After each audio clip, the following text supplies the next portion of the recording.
All right, what we're going to do is I'm going to show you guys the difference between top dead center compression and overlap. The intake valve's opening, piston's going down.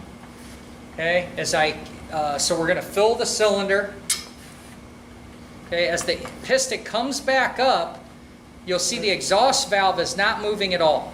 Okay, so now we've got this tightened up combustion area. Both our valves are closed. Here's a nice close-up showing both valves closed against their seats. But this is where we check valve clearances when we do maintenance, okay? I should be able to go in here, if this has the clearance, and I should be able to rotate that bucket with no effort. If I can't rotate the bucket, what do I know? I either have no clearance or I'm possibly on overlap. So it should be a clue right away. Make sense? Okay, so let me keep going here. Now we've sealed the chamber in there. We've power. Is combustion as well. So we're going to shove that piston down. Now the piston is still moving down, okay? And the exhaust valve is starting to open. What's the intake valve doing? Sealed. It's closed, right? So now we're going to come up and we're just going to fully open the exhaust valve and we're going to shoot those gases out because we're done with them. Watch what we have. We have a thing called overlap. So now, of our second time up, okay, piston is all the way up. Look at the cam lobes. On this particular motor here, do you see how they're facing each other? Watch. No valve clearance. Okay? It doesn't have to be fully open. It's just open a little bit. Can you see where there's a gap in there? Here's a nice close-up of the valves slightly open in that overlap position just off their seats. Okay, it's just barely off its seat, but both of them are. Watch what happens when I continue on and start the process over again. The exhaust valve was on its way closing, if you remember, and the intake valve was opening. Okay, so we'll start over. There's intake, compression. Go ahead. Power. Exhaust.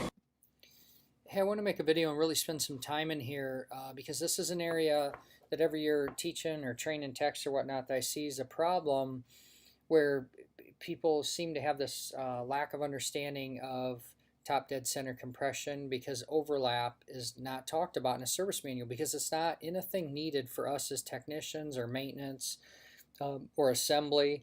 So that's why it's not discussed. It's an actual fact that happens, but you're just not going to see it. So people find top dead center and then take for granted that on a 4-stroke engine you need 720 degrees or 2 full revolutions to have a full complete cycle.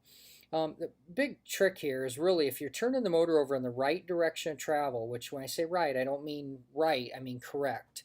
You're going to find that when the intake valve fully opens and fully closes and the piston works its way back up the next time around, you will always be on top dead center compression just from intake, compression, power, and exhaust. So if you keep that clue in mind, you should be safe and be good to always set valve clearance, do cam timing, and do the needed tasks that we need to do on these engines. I cannot recommend enough. If you're unfamiliar, unsure, use the service manual, follow it like a checklist, and everything you need is in there. You'll be able to do this well. But hope this video helps. Watch the motor being turned over. There's a bunch of other great stuff on YouTube that shows the cycles and cutaways. This is one we made here at the college. I did with some students. Took a Ninja motor and that was no good and cut it up, and what a useful tool. So hope you enjoyed it and keep on wrenching.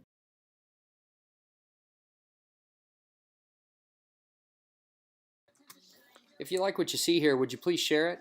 I'd love you to keep my platform going here on technical education and the ways to be great in your craftsmanship.